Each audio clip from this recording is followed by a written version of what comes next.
tawakal ke Allahnya 100%, Allah nolongnya 100%. Dan ukuran persentase itu yang tahu cuma kita, karena di hati kita itu yang muncul. Ada satu titik keraguan, berarti kurang dari 100%. Keraguan itu memperlambat datangnya pertolongan dan keajaiban dari Allah.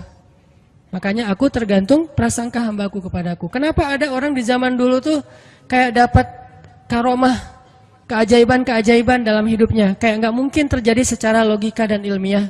Karena memang dia yakinnya ke Allah itu 100%. Apakah kalau kayak gitu kita nggak perlu ikhtiar? Perlu, tapi ikhtiar nggak ada hubungannya dengan keyakinan. Ikhtiar itu hubungannya dengan kewajiban. Allah yang suruh ikhtiar, tapi yakin berhasil apa enggak, itu urusan yang kedua. Urusan hati antara kita dengan Allah Subhanahu Wa Taala. Kayak kita minum obat. Tentunya kita harus beli obat yang paling bagus, dokter yang paling recommended, yang spesialis. Oke, itu ikhtiar. Tapi kalau sampai hati kita terlibat dengan ikhtiar itu, meyakini bahwa kalau ini pasti sembuh, kalau ini kayaknya nggak ada harapan, soalnya dokter juga nggak ahli, berarti hati kita sudah terpaut dengan makhluk dan berarti sudah berkurang yakinnya kepada Allah. Saat itu kita tidak akan melihat keajaiban. Yang terjadi dalam hidup kita saat itu apa? Hal-hal yang ilmiah. Kenapa kita hanya ngalamin hal-hal yang ilmiah? Karena kita yakinnya kepada hal yang ilmiah. Kenapa ada orang yang ngalamin hal-hal yang sifatnya miracle? Karena dia yakinnya kepada mukjizat. Yakinnya kepada aun atau pertolongan dari Allah Subhanahu Wa Taala. Jadi bukan kita tidak berikhtiar, ini bab a'malul qulub, amal hati. Apakah hati kita yakin nggak sama Allah Subhanahu Wa Taala? Dan Umar mendengar cerita itu semakin yakin sama Allah. Makanya nanti muncul kasus di zaman Umar tuh luar biasa. Ini presiden kalau imannya 100% ke Allah, ada masalah di negaranya tuh dia tinggal bilang ya Allah beres tuh masalah. Jadi di Mesir waktu itu ada musim paceklik sampai Sungai Nil tuh hampir habis tuh. Sehingga air Sungai Nil nggak mengalir lagi ke ladang-ladang jagung, gandumnya orang-orang Mesir. Dan orang Mesir yang dulunya menyembah anak sapi betina mulai syirik lagi nih. Mulai berpikir, kalau kayak gini mah sama aja. Setelah Islam datang kita tetap aja susah, paceklik. Mending kita doa lagi ke nenek moyang kita, dewa-dewa yang dulu. Gubernur Mesir yang namanya Amr bin As waktu itu ngirim surat kepada Umar ke Madinah. Ya Amirul Mukminin, Mesir sedang diuji oleh Allah dengan kekeringan dan masyarakatnya hampir syirik. Kami mohon bantuan dari pusat, dari Madinah untuk membantu bagaimana mengatasi kekeringan di Mesir. Begitu surat itu sampai ke Umar bin Khattab, Umar menulis balik surat dalam bentuk doa. Bismillahirrahmanirrahim. Ya Allah, turunkanlah hujan untuk masyarakat rakyat Mesir. Dikirim ini surat ke Mesir. Waktu itu ibu katanya masih Alexandria, belum Kairo. Dikirim ke Alexandria, malam itu diambil sama Amr bin As. Pas dibaca oleh Amr bin As, Bismillahirrahmanirrahim. Ya Allah, berikan rakyat Mesir hujan yang mencukupi untuk mereka. Saat itu juga hujan turun. Sampai Sungai Nil meluap dan menggenangi ladang-ladang jagung dan gandumnya orang-orang Mesir. Dan mereka bertakbir semuanya. Cuman ngirim surat doang dari Amirul Mukminin. Kan enak ya? Coba kalau kita hidup di zaman Umar. Ya Amirul Mukminin, saya belum dapat jodoh. Ya Allah beri dia jodoh. Beres. Cepet banget loh. Ya Amirul Mukminin, dia nolak saya. Ya Allah terimalah. Terima. Yang kemarin nolak hari ini, kenapa ya saya jadi serak sama dia? Gara-gara doa Amirul Mukminin. Ini artinya teman-teman, keajaiban dari yakin kepada Allah itu luar biasa dari kisah Bapak tadi itu. Kalau kita berbaik sangka kepada Allah. Kenapa nggak ikhtiar? Mungkin sudah ikhtiar, bikin pengairan segala macam tapi belum berhasil. Yang kurang cuma satu, doa. Doa mungkin udah banyak tapi belum diijabah karena doa-doa mereka tidak seajaib doanya Umar bin Khattab. Belum lagi Umar berdiri di atas mimbar. Ini mungkin terkenal nih, kejadian dalam perang Qadisiyah kalau nggak salah. Umar lagi khutbah Jumat di Madinah. Kaum muslimin lagi berperang di Irak melawan pasukan Persia, perang Qadisiyah namanya. Irak Madinah itu kan kalau naik pesawat sekitar 2,5 jam, 3 jam, jauh tuh. Jakarta Medan lah, jauh. Nah, Umar lagi khutbah di atas mimbar, sholat Jumat, tiba-tiba tema khutbahnya tuh ganti gitu. Lagi ngomong tiba-tiba beralih tema. Wahai kaum muslimin, naiklah ke atas bukit itu. Baliklah kalian mundur-mundur gitu. Jadi Umar tiba-tiba kayak ngomongin sesuatu yang gak nyambung. Orang-orang heran, ini Umar kenapa? Oh ya udah biarin, namanya juga Umar gitu kan. Dia punya Mungkin dia ngelihat setan atau apa, setan kan takut sama Umar. Diem. Udah selesai sholat Jumat, pada datang, ya Amirul Mukminin, tadi apa yang terjadi? Kenapa Amirul Mukminin ngomong sesuatu yang nggak nyambung? Kita juga nggak ngerti. Kata Amirul Mukminin, saya ngelihat Allah menampakkan kepada saya pasukan Islam di Qadisiyah yang terdesak, hampir habis dibantai sama musuh.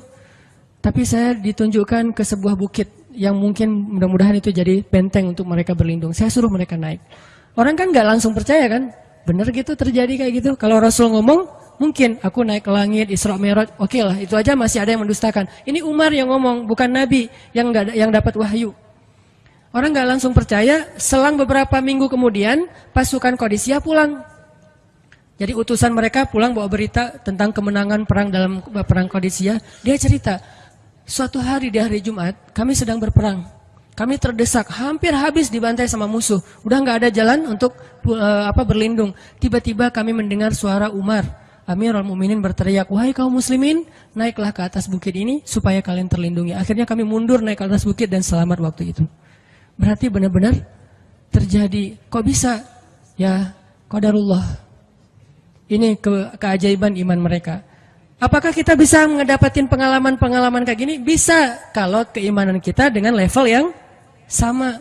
Kalau nggak selevel yang sama pun, minimal kita nusaddid. Kalau kita tidak bisa sama persis, minimal kita berusaha untuk nuqarib. Berusaha untuk pengalaman kita nanti, walaupun nggak sama persis, mirip-mirip dengan pengalaman mereka. Lagi-lagi, bukan berarti tidak berikhtiar. Ini keajaiban-keajaiban yang terjadi. Dan saya juga baru ngalamin kemarin pas saya di seminggu, nggak kurang dari seminggu yang lalu, saya baru pulang dari laut di Batu Karas. Di sini ada teman saya, Agi. Mana Agi? Nah, ini Agi ya. Ini by the way model model iklan. Ada deh pokoknya iklan jodoh maksudnya. Agi ini anak Batu Karas. Agi boleh diceritain? Agi ini anak Batu Karas. Batu Karas itu Jawa Barat, daerah Pangandaran. Dari Bandung kurang lebih 6 jam perjalanan. Kalau lagi ada ombak saya suka ke sana nonton orang main surfing. Nggak main sih, main dikit-dikit tapi nggak jago. Nonton orang main surfing. Ketemu Agi. Agi nggak tahu tuh ya. 2 hari sebelum saya datang ke Batu Karas dia sakit kayak demam gitu. Mungkin habis diputusin kali ya. Dia demam gitu, nggak enak badan, pengen pulang. Biasanya kalau nggak enak badan cuma dia tinggal di Jakarta, paling juga di kos-kosan. Tapi kali ini pengen pulang ke Batu Karas banget. Aduh, kenapa ya pengen pulang ke Basroh Batu Karas gitu ya. Batu Karas kayak Basroh gitu. Pengen ke Batu Karas. Pas dia pulang, hari saya lagi mau main tuh, dia diajak sama temennya, ngojek itu apa? Berenang yuk gitu. Berenang yuk, berenang. Dia ikut, padahal lagi nggak enak badan, tapi pengen berenang. Pas lagi di pantai, saya datang ketemu loh, kayak kenal nih, hitam-hitam ektis gitu. Ternyata ketemu saya, Ustadz Hanan ya, ya kenalan. Ustadz saya tuh ketemu Ustadz kemarin di Meruya pas kajian minggu bulan yang lalu. Cuman karena jamaahnya banyak, saya nggak bisa ketemu Ustadz, nggak bisa salaman. Saya waktu itu membatin. Ya Allah, saya pengen banget ketemu Ustadz Hanan langsung, tapi jangan dalam suasana ta'lim yang ramai, langsung berdua. Mudah-mudahan terkabulkan. Akhirnya Agi banyak istighfar sebulan istighfar. Akhirnya terjadilah yang tadi itu. Dia nggak enak badan. Saya juga tiba-tiba ujuk-ujuk. Kenapa ya saya pengen ke Batu Karas? Kenapa ya pengen ke Batu Karas? Ternyata di sana ada ombak. Kan ada Agi. Ketemu aja di Batu Karas. Itu cara Allah menskenariokan. Dan itu terbukti banget loh. Istighfar. Bukan karena saya orang soleh. Dan kita bisa istighfarin siapa aja. Saya pengen ketemu ini, saya pengen. Dan itu ajaib. Kalau misalnya nggak ketemu pun di dunia, insya Allah ketemu dengan orang soleh itu nanti di akhir. Apa ruginya beristighfar dan berdoa? Nggak ada ruginya kan? Ya Allah, saya pengen banget ketemu dengan, misalnya, sebutlah ulama yang paling kita ngefans di dunia siapa gitu, dengan Imam Sudais. Imam Masjidil Haram. Pengen banget jabat tangan sama Imam Masjidil Haram yang imamin umat Islam seluruh dunia gitu. Tapi kan gak mungkin. Kita umroh, kita haji juga gak bisa ketemu dengan Imam Sudais. Kita berdiri paling depan ya di dekat dengan Hajar Aswad. Begitu mau sholat diusir tuh. Begitu selesai salam langsung dipagar betis sama askar-askarnya. Susah ketemu beliau tuh, ajaib banget kalau bisa ketemu. Tapi kan gak ada salahnya beristighfar kan? Astagfirullah, astagfirullah, ya Allah, Sudais, astagfirullah, astagfirullah, Sudais, astagfirullah. Terus aja gitu. Pengen ketemu Sudais. Tiba-tiba bisa aja sudah datang ke Indonesia, ada seminar apa, mungkin bisa ketemu yang paling logisnya. Atau kalaupun nggak ketemu di dunia, tiba-tiba bangkit dari kubur di sebelah kita.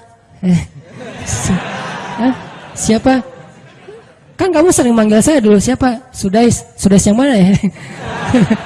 Imam Masjidil Haram, Masya Allah, Syekh gitu. Dan orang soleh nanti di akhirat, dialah yang salah satu akan menyelamatkan kita dari perjalanan yang sulit. Selain syafaat Rasulullah SAW. Jadi kalau disebut nama Nabi, kita spontan ya, Sallallahu Alaihi Wasallam. Kalau perlu bahkan kayak respect banget gitu. Kalau disebut nama Nabi langsung Sallallahu Alaihi Wasallam, karena luar biasa jasa Rasulullah. Yang jelas selain Rasulullah Sallallahu Alaihi Wasallam, nanti ulama-ulama orang-orang soleh juga bisa nolongin kita di akhirat. Jadi kalau kita doa, ya Allah pengen banget ketemu si Fulan, Syekh Fulan, Ustadz Fulan, Kiai Fulan. Kalau nggak ketemu pun di dunia, pasti ketemu di akhirat. Yang jelas harapan kita nggak mungkin Allah abaikan gitu aja, nggak mungkin. Pasti Allah kabulkan. Cuman Allah kadang-kadang menggunakan cara yang lebih baik daripada yang kita pernah bayangin. Ketemu beliau di dunia paling cuma selfie. Tapi kalau ketemu di akhirat, dibawa selamat di sirat yang panjang, lebih mending mana? Ketemu nih dengan seorang ulama, orang soleh yang kita ngefans banget nih. Pokoknya saya pengen banget selfie sama beliau, ya Allah. Apalagi kalau orang soleh itu followersnya banyak, misalnya ya 1.100.000. Sedikit itu mah, banyak model yang 17 juta, 19 juta. Pengen followersnya nambah kalau selfie sama beliau. Cuma nambah followers. Tapi kalau ketemunya di akhirat, nambah apa? Nambah derajat, naik level. Kita jadi selevel dengan masuk ke level beliau, padahal kita mah malahnya nggak selevel gitu. Kenapa? Karena dibawa sama beliau. Orang soleh itu kalau mau masuk surga, teman-teman nyari teman-teman yang mencintainya di dunia. Ya Allah, mana Fulan, dia mencintai saya di dunia. Ya Allah, mana Fulan, dia mencintai saya di dunia. Allah bilang, dia masih tuh di sidang, belum beres-beres, sudah sidang ke-30 misalnya.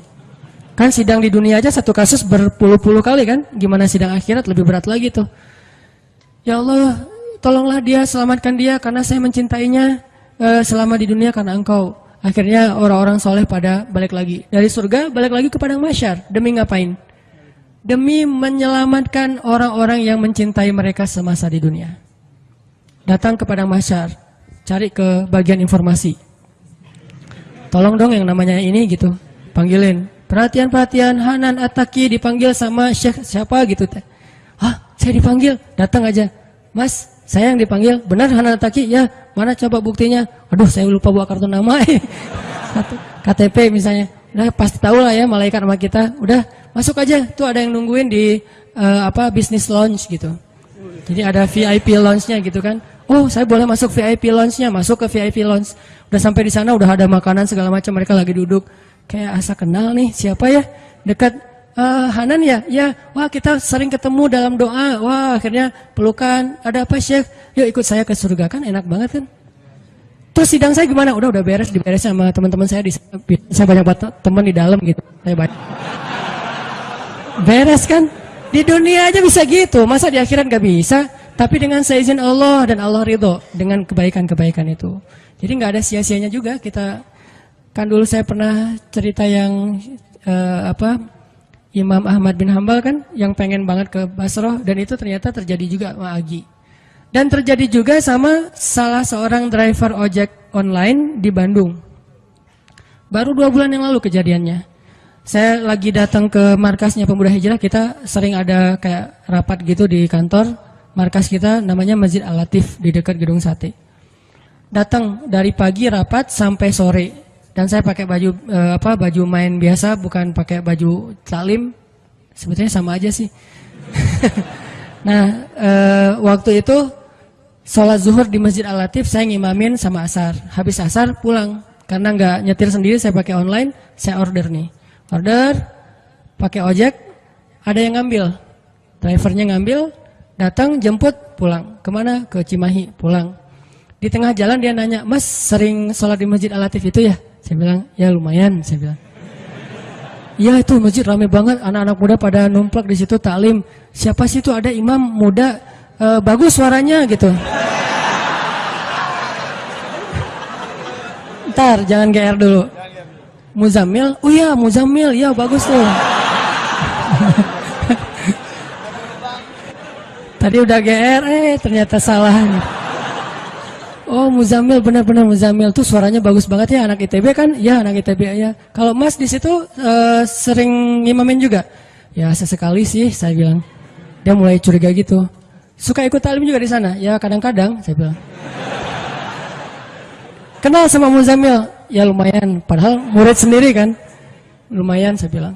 Oh, Mas kayak nggak asing nih. Mas tadi ngimamin sholat zuhur bukan? Ya, saya bilang. Mulai curiga kan dia. Mas namanya siapa sih Mas? Hanan, saya bilang. Hanan? Hanan yang mana nih? Ya.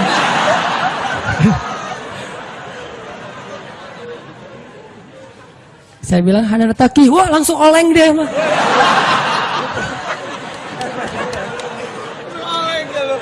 Oh, Mas biasa aja Mas biasa aja gitu. Ini benar Ustaz Hanan Taki, benar. Masya Allah, ya Allah, udah gitu kayak terharu gitu, heboh, semua orang pada ngelihat lampu merah lah gitu ya, pada ngelihat semuanya. Saya langsung pakai masker, gitu. Ustadz tahu nggak Ustadz, saya sebulan ini istighfar terus habis dengerin cerita Imam Ahmad bin Hambal yang ke Basrah, saya istighfar, ya Allah pengen banget ketemu Ustadz Hanan, tapi jangan ditaklim berdua, jadi bisa curhat-curhatan gitu. Ternyata Allah bikin skenario, saya order ojek online, dia ngambil, jadi ngobrol di jalan sampai ke rumah, akhirnya bertamu nggak pulang-pulang. Wah ini luar biasa cara Allah. Dan wallahi teman-teman, dan itu terjadi. Jadi udah 2 kasus nih yang saya alamin ya. Satu lagi yang ojek online tadi, dan dua-duanya hajatnya sebulan Allah kabulkan. Jadi kalau ketemu saya aja sebulan gampang, masa ketemu jodoh bertahun-tahun gak dapat ya? Gimana nih? Istighfarnya gimana nih? Ini terutama buat cewek-cewek nih. Kalau cewek-cewek kan nggak bisa nyari. Masa cewek kayak kepo gitu kan nggak mungkin. Pura-pura follow, nge-like. Kok dia nge-like terus yang first like lah gitu. Nggak mungkin kan. Cewek kan agak-agak jaim. Ya udah istighfar aja deh. Banyak-banyak istighfar. Tiba-tiba ada yang kesandung jatuh di depan cewek. HP-nya jatuh. Dia pergi, HP-nya nomornya. Nggak penting sih ceritanya. Pokoknya ada. Ada jalan dari Allah yang kita nggak ngerti nih, yang jelas bisa. Kita tinggal yakin aja sama Allah, istighfar, Allah yang kasih jalan. Walladzina jahadu fina lanahdiyannahum subulana.